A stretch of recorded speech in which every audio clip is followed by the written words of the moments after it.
Hello friends, welcome to my channel. I'm Raj. Today I'm going to show you how to replace the battery for Honda CR-V Smart Key. So first thing, if you turn back, you just slide this and pull the key out. If the battery dies, you can open the door with this key.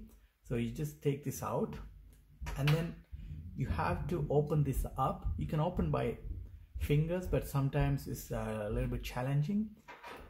But the easy way, you can use this key, and if you look here in between, this looks like E's on both sides. You just insert this key in the middle and you just twist it. See, it's popped out, and to the other side, and that will open up. If you try by your fingers, sometimes you might feel that you would break it, but this is the easy method. Use the key and open, and here's the battery. So first thing, before you go buy the battery, note this number. This is CR2032 and 3-volt battery. So I went and bought the battery here, so you can match the number 2032. I bought 2 batteries because I have 2 smart keys, so in case if the other one goes bad, I can use it. So let's get it out.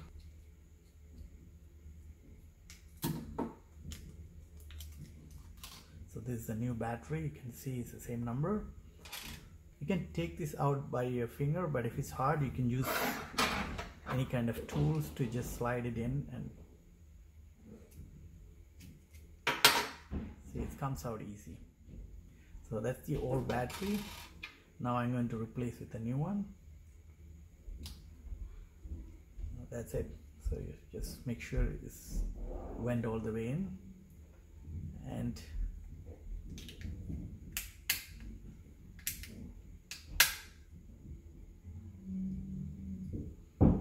make sure no gaps, everything's tight, and put the key back,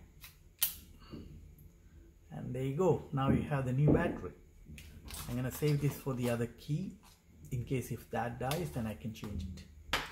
Okay guys, thank you for watching my video. If you find this useful, give a thumbs up, and if you are new to my channel, consider subscribe. Thank you.